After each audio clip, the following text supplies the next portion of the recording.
الحمد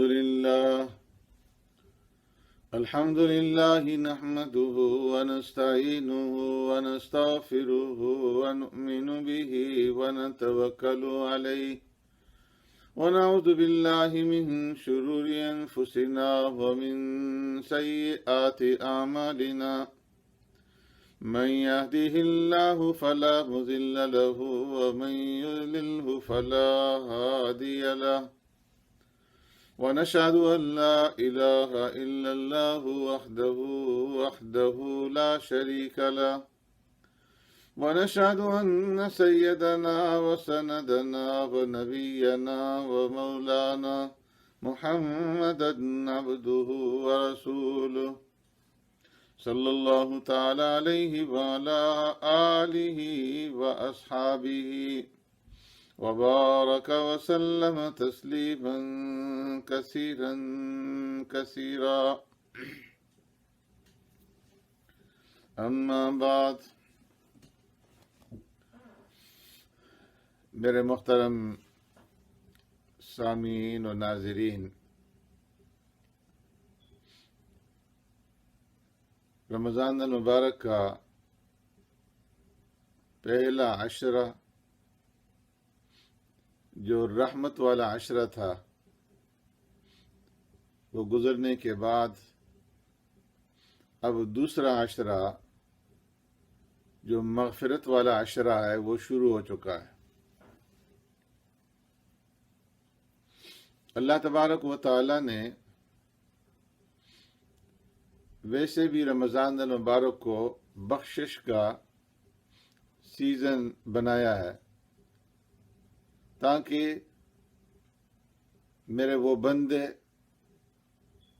جو سیئات اور گناہوں کے اندر پڑ کر کے اور غفلت اور سستی کے مرتکب ہو کر کے اپنے دلوں کو زنگ آلود کر چکے ہیں، وہ ان سیزن کے دنوں کے اندر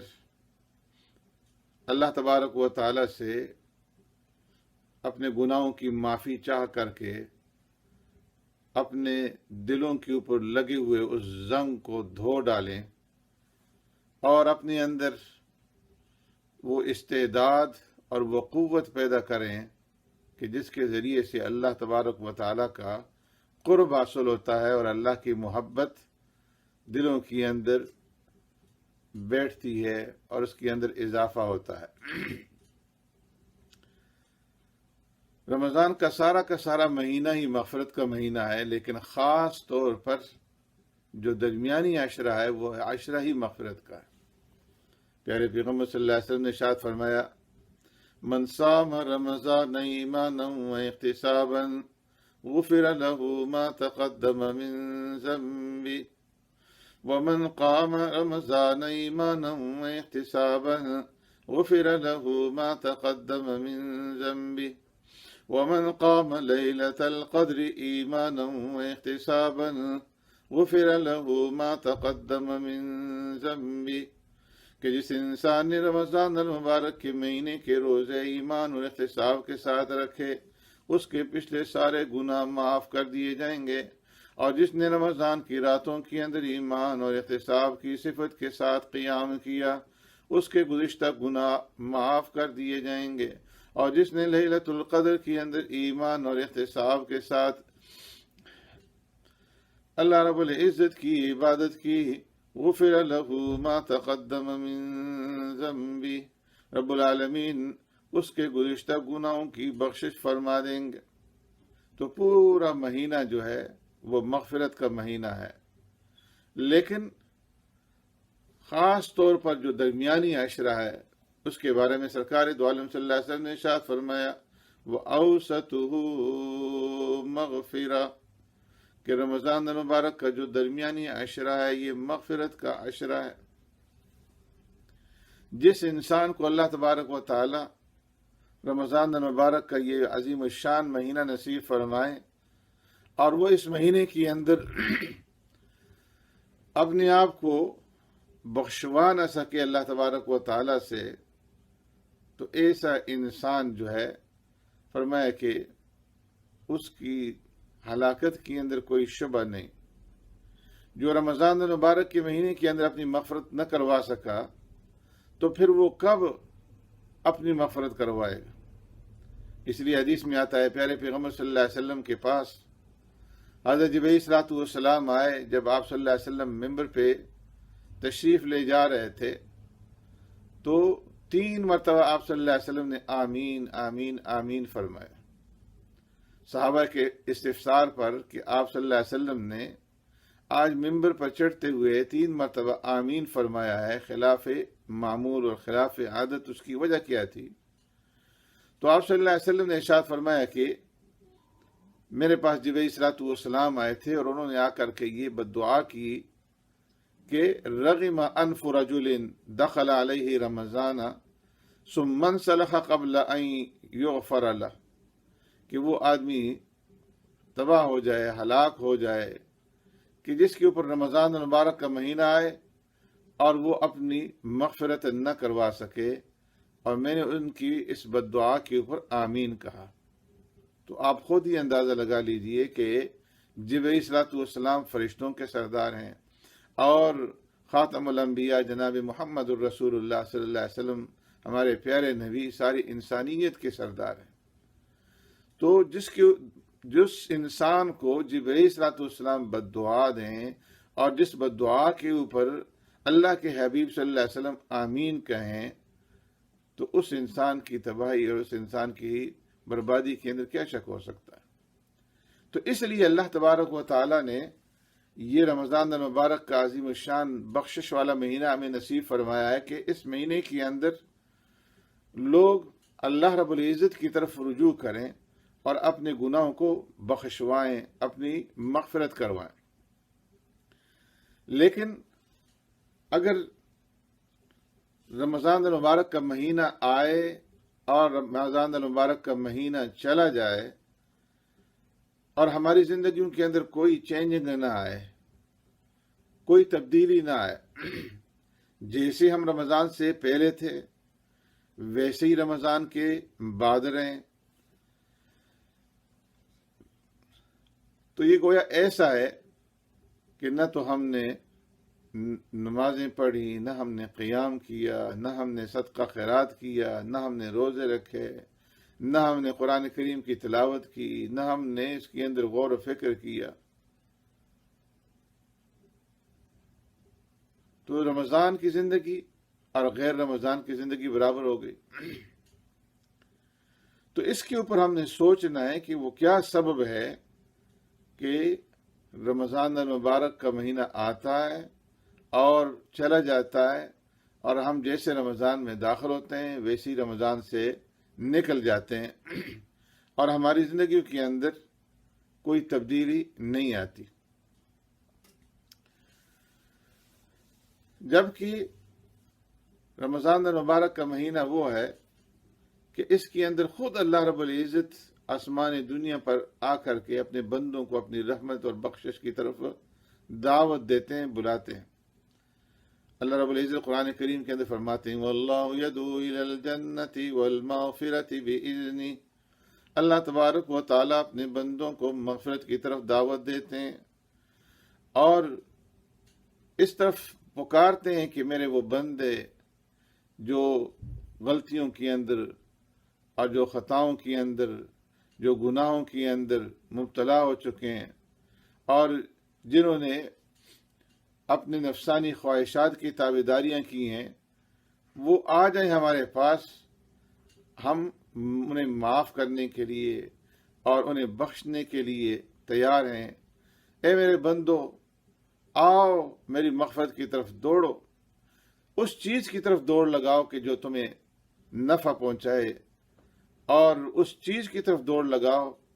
کہ جو تمہیں دنیا اور آخرت کے اندر نجات دلائے. اس چیز کی طرف دوڑ لگاؤ کہ جس سے تمہارے گناہ معاف ہو جائیں اور تمہارے گناہوں کے لیے وہ کفارہ بن جائے.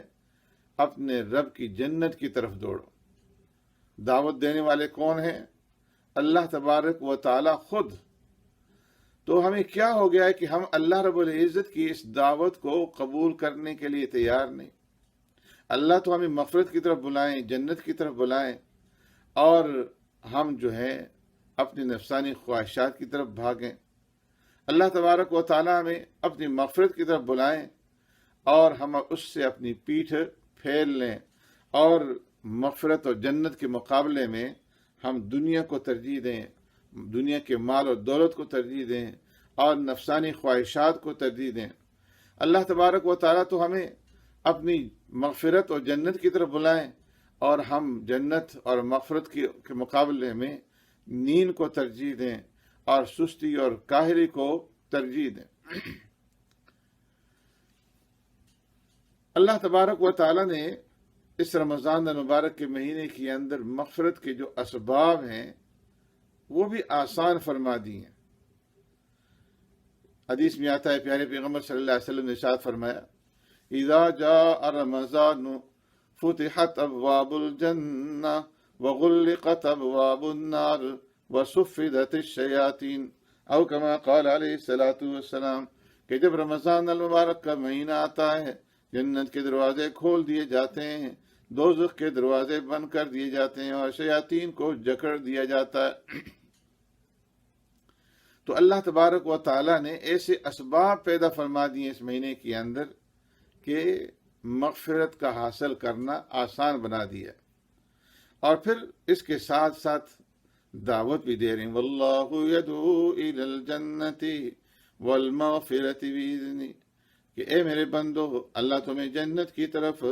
اور مغفرت کی طرف دعوت دے رہا ہے، جنت اور مغفرت کی طرف بلا رہا ہے، اور یہ جو شیاطین ہیں یہ تمہیں اولئک یدعون الی النار، یہ تمہیں دوزخ کی طرف دعوت دے رہے ہیں، دوزخ کی طرف بلا رہے ہیں، یہ تمہیں عذاب کی طرف دعوت دے رہے ہیں، اللہ سے دوری کی طرف دعوت دے رہے ہیں، ایسے اسباب کو اختیار کرنے کی طرف دعوت دے رہے ہیں کہ جن اسباب کو اختیار کرنے کی وجہ سے انسان غفلت کے اندر مبتلا ہو جائے، گناہوں کے اندر مبتلا ہو جائے، معاصی کے اندر مبتلا ہو جائے، اور جن اسباب کو اختیار کرنے کے بعد انسان اپنی آخرت کو بھلا ڈالے اور آخرت کے مقابلے میں دنیاوی لذات اور شہوات کو ترجیح دینے لگے، اور جن اسباب کے اختیار کرنے کی وجہ سے انسان کے دلوں کے اندر سختی پیدا ہو اور ایمانی حلاوت اور ایمانی مٹھاس جو ہے وہ دلوں کے اندر سے نکل جائے، تو ان کی دعوت کی طرف تو تم توجہ دیتے ہو، کان لگاتے ہو، جو تمہیں اللہ رب العزت سے دور کر دے اور جو تمہیں جنت سے دور کر دے اور جو تمہیں بربادی کی طرف لے جائے، اور وہ ذات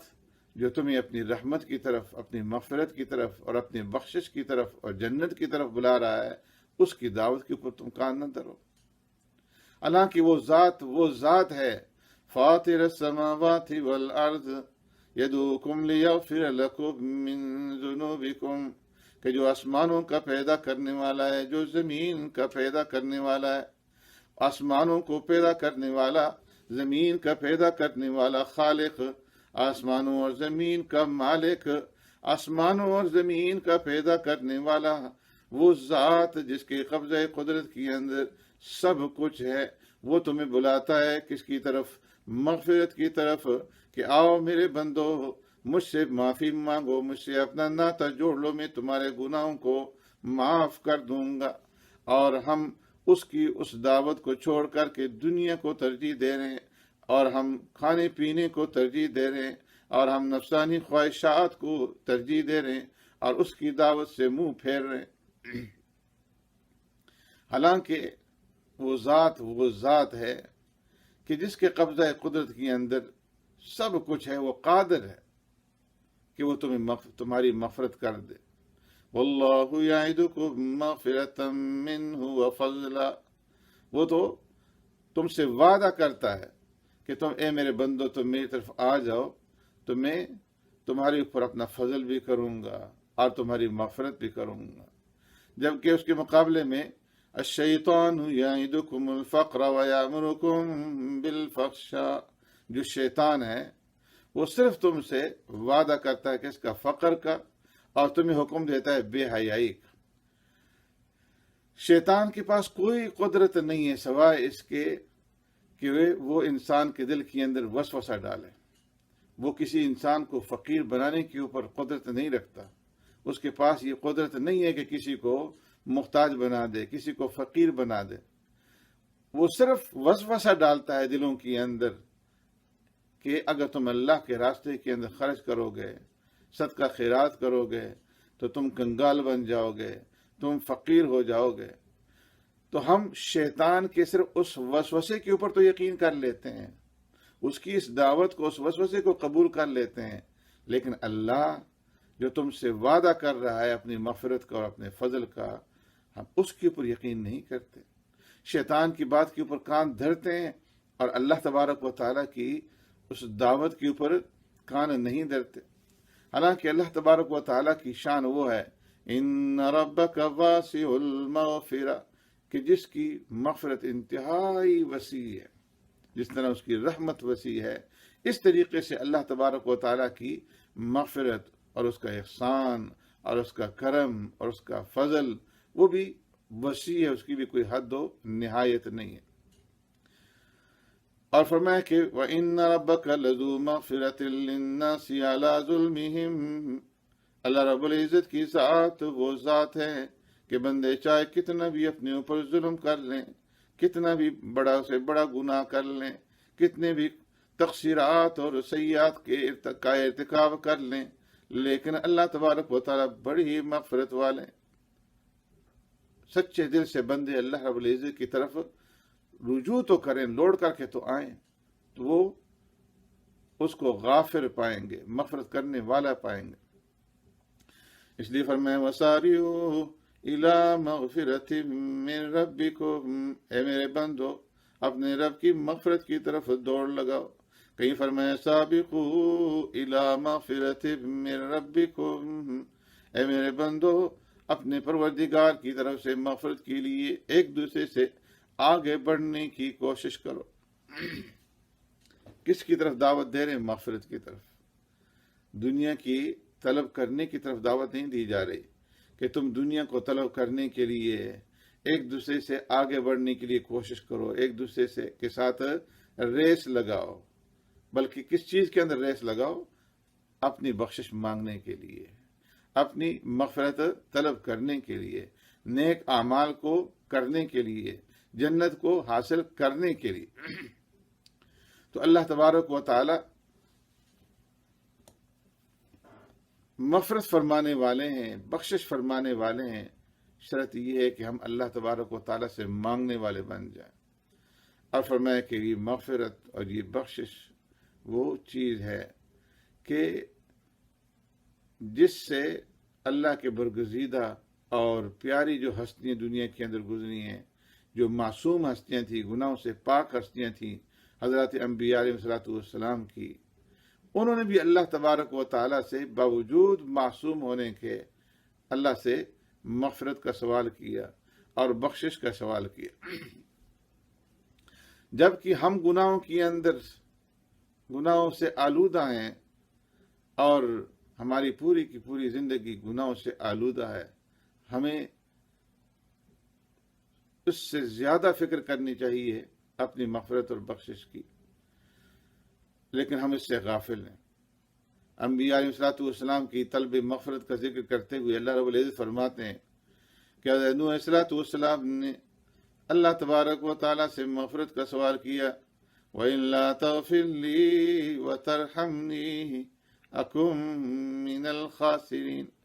اے میرے پروردگار اگر تم میری مغفرت نہیں فرمائے گا اور مجھ پر رحم نہیں فرمائے گا تو میں بڑا ہی خسارہ اٹھانے والوں میں سے بن جاؤں گا۔ آدم علیہ السلام سوال کرتے ہیں، ربنا ظلمنا انفسنا وَإِن لَّمْ تَغْفِرْ لَنَا وَتَرْحَمْنَا لَنَكُونَنَّ مِنَ الْخَاسِرِينَ، اے ہمارے پروردگار ہم نے اپنے اوپر ظلم کیا، اگر آپ ہمارے اوپر رحم نہیں فرمائیں گے اور ہماری بخشش نہیں فرمائیں گے تو ہم ٹوٹے اور نقصان اٹھانے والے بن جائیں گے۔ موسیٰ علیہ السلام اللہ تبارک و تعالیٰ سے یوں سوال کرتے ہیں، ربی انی ظلمت نفسی فاغفر لی، اے میرے پروردگار میں نے اپنے اوپر بڑا ظلم کیا، میری مغفرت فرما دیجیے۔ ابراہیم علیہ السلام اللہ سے سوال کرتے ہیں، والذی اطمع ان یغفر لی خطیئتی یوم الدین، میں اس ذات سے توقع رکھتا ہوں، امید رکھتا ہوں کہ وہ میرے خطاؤں کو قیامت کے دن معاف فرما دیں گے۔ تو انبیاء علیہ السلام معصوم ہیں، ان کا یہ سوال کرنا کس لیے ہے؟ اپنی امت کو تعلیم دینے کے لیے کہ وہ اللہ تبارک و تعالی سے مغفرت کا اور بخشش کا سوال کرے۔ تو جو لوگ اللہ سے اس کی مغفرت اور بخشش کا سوال کریں گے تو رب العالمین ضرور ان کی مغفرت فرمائیں گے، اور جو مغفرت اور بخشش کا سوال نہیں کریں گے اور جو مغفرت اور بخشش سے محروم رہیں گے تو اس کے بارے میں بھی ان دعاؤں کے اندر بتا دیا کہ وہ خسارہ اٹھانے والے ہیں، نقصان اٹھانے والے ہیں۔ تو اس لیے اللہ سے اس مہینے کے اندر اور پھر اس عشرے کے اندر مغفرت اور بخشش کا سوال کرنا ہے، اور اس سے مغفرت اور بخشش کی امید رکھنی ہے، لیکن نری امید نہیں رکھنی، بلکہ اس کے ساتھ ساتھ محنت بھی کرنی ہے اور اس کے ساتھ ساتھ اعمال بھی کر دیں۔ اس لیے کہ انبیاء علیہ السلام نے صرف امید نہیں دلائی کہ صرف امید رکھ کر کے بیٹھ جاؤ اور کہو جی اللہ بڑا غفور الرحیم ہے، اللہ ہمیں معاف کر دیں گے، بلکہ اعمال، عملی طور پر اعمال اختیار کرنے کا حکم دیا کہ تم عمل کرو گے، اللہ رب العزت سے بخشش مانگو گے، اور پھر اس کے بعد اللہ رب العزت کی ذات کے اوپر امید اور اس کے اوپر یقین رکھو گے کہ وہ ہماری مغفرت فرمائے گا۔ حدیث میں آتا ہے سیدنا ابوبکر صدیق رضی اللہ تعالیٰ عنہ نے آقا نامدار سرور کائنات رحمت دو عالم صلی اللہ علیہ وسلم سے عرض کیا، یا رسول اللہ صلی اللہ علیہ وسلم علمنی دعاء ادعو به فی صلاتی، مجھے کوئی ایسی دعا تعلیم فرما دیجئے، کوئی ایسی دعا سکھلا دیجئے جس کے ساتھ میں اپنی نماز میں اپنے رب سے سوال کروں۔ تو سرکار دو عالم صلی اللہ علیہ وسلم نے دعا سکھلائی کہ تم یوں دعا مانگو، اللہم انی ظلمت نفسی ظلما کثیرا ولا یغفر الذنوب الا انت فاغفر لی مغفرۃ من عندک وارحمنی انک انت الغفور الرحیم، کہ اے میرے پروردگار، میں نے اپنی جان کے اوپر بہت ہی زیادہ ظلم ڈھائے ہیں، اگر تو میرے گناہوں کو معاف نہیں فرمائے گا اور میرے اوپر رحم نہیں فرمائے گا، میری مغفرت نہیں فرمائے گا، تو میں بڑے ٹوٹے اور نقصان والا ہوں گا۔ آپ ہی معاف فرمانے والے ہیں، آپ ہی مغفرت فرمانے والے ہیں، آپ ہی بخشش فرمانے والے ہیں، آپ ہی مہربان ہیں۔ اور اللہ تبارک و تعالیٰ نے اپنے بندوں کو قرآن کریم کے اندر تعلیم دی، وَقُلْ رَبِّ اغْفِرْ وَارْحَمْ وَأَنْتَ خَيْرُ الرَّاحِمِينَ، کہ اے میرے بندے کہہ دیجئے رب اغفر وارحم، اے میرے پروردگار میری مغفرت فرما دیجئے، بخشش فرما دیجئے، مجھ پر رحم فرمائیے، اس لیے کہ آپ سب رحم کرنے والوں سے بڑھ کر رحم فرمانے والے ہیں۔ تو نماز کے اندر درود شریف کے بعد ان دعاؤں کا مانگنا یہ بھی مسنون ہے کہ اللہ تبارک و تعالیٰ سے مغفرت اور بخشش کا سوال کیا جائے، اور پھر اس لیے بھی مغفرت اور بخشش کا سوال اللہ رب العزت سے کیا جائے کہ یہ سلف صالحین کا طریقہ رہا ہے کہ وہ اللہ تبارک و تعالیٰ کے سامنے ہاتھ پھیلاتے ہیں اپنی ہر حاجت کے لیے، ہر ضرورت کے لیے۔ اللہ تبارک و تعالیٰ اپنے بندوں کی صفات بیان کرتے ہوئے ارشاد فرماتے ہیں، الذین یقولون ربنا اننا آمنا فاغفر لنا ذنوبنا وقنا عذاب النار، کہ میرے بندے وہ ہیں جو کہتے ہیں اے ہمارے پروردگار، ہم ایمان لائے تیرے اوپر، آپ ہماری مغفرت فرما دیجئے، ہمارے گناہوں کو بخش دیجئے اور ہمیں دوزخ کے عذاب سے بچا دیجئے۔ اور فرمایا کہ وہ یوں کہتے ہیں، وما كان قولهم الا ان قالوا ربنا اغفر لنا ذنوبنا واسرافنا في امرنا وثبت اقدامنا وانصرنا على القوم الكافرين، کہ ایمان والوں کی پکار اس کے سوا نہیں ہوتی کہ وہ اپنے رب کے سامنے ہاتھ پھیلاتے ہوئے ہیں، اس کے سامنے یوں التجا کرتے ہیں، ربنا اغفر لنا ذنوبنا، اے ہمارے پروردگار ہمارے گناہوں کو معاف فرما دیجئے اور ہمیں ثابت قدمی نصیب فرما دیجئے اور ہمیں کافروں کے اوپر مدد عطا فرما دیجئے۔ اور وہ یوں کہتے ہیں ربنا اننا سمعنا منادیا ینادی للایمان ان آمنوا بربکم فآمنا، اے ہمارے پروردگار، ہم نے ایک پکارنے والے کی پکار سنی کہ وہ ایمان کی طرف پکار رہا تھا، اس لیے ہم نے اس کی پکار کے اوپر لبیک کہا اور ہم ایمان لے آئے۔ ربنا فاغفر لنا ذنوبنا، اے ہمارے پروردگار آپ ہمارے گناہوں کو معاف فرما دیجیے، وکفر عنا سیئاتنا، اور ہم سے ہمارے گناہوں کو دور فرما دیجیے، اور جب ہمیں موت دیں تو توفنا مع الابرار، اپنے نیک اور صالح بندوں کے ساتھ ہمیں موت نصیب فرمائیے، ہمارا خاتمہ اپنے نیک اور صالح بندوں کے ساتھ فرما دیجیے۔ تو ایمان والوں کی شان یہ کہ وہ اللہ تبارک و تعالیٰ کے سامنے روتے ہیں، گڑ گڑاتے ہیں، اللہ رب العزت سے مانگتے ہیں، اور اللہ کے سامنے اس بات کا اقرار کرتے ہیں کہ پروردگار اگر آپ نے ہمیں معاف نہ کیا، بھاری بخشش نہ کی، تو اس صورت کے اندر ہم بڑے ہی خسارہ اٹھانے والے ہوں گے۔ وَإِلَّا تَغْفِرْ لِي وَتَرْحَمْنِي أَكُن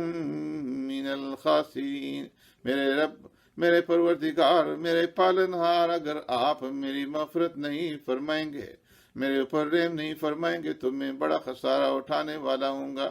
وَإِن لَّمْ تَغْفِرْ لَنَا وَتَرْحَمْنَا لَنَكُونَنَّ مِنَ الْخَاسِرِينَ، اے ہمارے پروردگار، اگر آپ ہماری مغفرت نہیں فرمائیں گے، آپ ہمارے اوپر رحم نہیں فرمائیں گے، تو ہم خسارہ اور ٹوٹا اٹھانے والے بن جائیں گے۔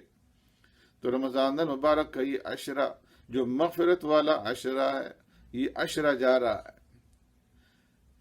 شروع ہو چکا، اور اس کے ختم ہونے میں جانے میں کوئی وقت نہیں لگے گا۔ اس لیے یہ اوقات، یہ گھڑیاں، یہ ساعتیں، یہ گھنٹے، یہ منٹ، یہ سیکنڈ انتہائی قیمتی اوقات ہیں۔ ان اوقات کے اندر اپنے رب کی طرف رجوع کیجیے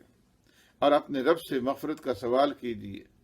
اللہ کے سامنے روئیے، دھوئیے، گڑ گڑائیے۔ اللہ رب العزت یقیناً تمہاری اس پکار کو، تمہارے سرونے دھونے کو، تمہاری اس گڑ گڑانے کو ضرور قبول فرمائیں گے، اس کا وعدہ ہے۔ اولئک هم المؤمنون حقا لهم درجات عند ربهم ومغفرہ، کہ جو بندے میرے سامنے روتے ہیں، میرے سامنے گڑ گڑاتے ہیں، میرے احکامات کی پاسداری کرتے ہیں، وہ پکے اور سچے مومن ہیں۔ ایسے مومنوں کے لیے لہم درجات عند ربہم ومغفرہ، ان کے پروردگار کے ہاں بڑے ہی درجے ہیں، اور ان کے لیے مغفرت اور بخشش انتظار کر رہی ہے۔ وہ لوگ جو اللہ تبارک و تعالیٰ کے سامنے گڑ گڑاتے ہیں اور اس کے احکامات کی پاسداری کرتے ہیں، انما المؤمنون الذین اذا ذکر اللہ وجلت قلوبہم، وہ مومن ہیں، ایمان والے ہیں کہ جب اللہ کا ذکر ان کے سامنے آتا ہے ان کے دل کانپ اٹھتے ہیں۔ وَإِذَا تُلِيَتْ عَلَيْهِمْ آيَاتُهُ زَادَتْهُمْ ایمانا، جب اللہ کی آیتیں ان کے سامنے تلاوت کی جاتی ہیں، قرآن پڑھا جاتا ہے، ان کے ایمان کے اندر اور زیادہ اضافہ ہو جاتا ہے۔ وَعَلَىٰ رَبِّهِمْ يَتَوَكَّلُونَ، اور وہ ہر حال میں اپنے پروردگار کے اوپر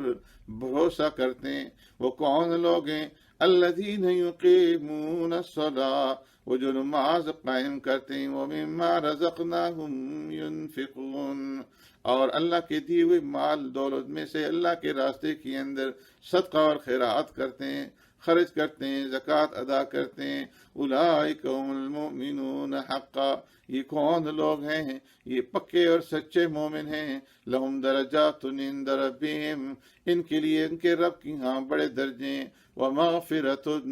ورزق کریم، اور ان کے لیے ان کے رب کی ہاں مغفرت ہے، اور ان کے لیے ان کے رب کے ہاں عزت کی روزی ہے۔ اور یہ وہ لوگ ہیں، وعد اللہ الذین آمنوا وعملوا الصالحات لہم مغفرۃ واجر عظیم، کہ جو ایمان والے ہیں اور ایمان والوں سے اعمال صالحہ اختیار کرنے والوں سے ان کے پروردگار کا یہ وعدہ ہے کہ ان کے لیے مغفرت ہے اور بہت بڑا اجر اور ثواب ہے۔ لیکن وعدہ کس کے لیے؟ کہ جو اعمال صالحہ کریں. صرف توکل کر کے بیٹھنا نہیں ہے، بلکہ توکل کے ساتھ ساتھ اعمال بھی کرنا ہے، محنت بھی کرنی ہے، جدوجہد بھی کرنی ہے، کوشش بھی کرنی ہے. اور جو کوشش کرے گا، اعمال صالحہ کرے گا، تو اس کے لیے پھر اللہ کے ہاں مغفرت بھی ہے، اللہ کے ہاں اجر بھی ہے. فالذین آمنوا وعملوا الصالحات لهم مغفرة ورزق کریم. وہ لوگ جو ایمان لائے اور اعمال صالحہ اختیار کی ہے، ان کے لیے مغفرت ہے اور ان کے لیے رزق کریم ہے. الا الذین صبروا وعملوا الصالحات اولئک لهم مغفرة واجر کبیر.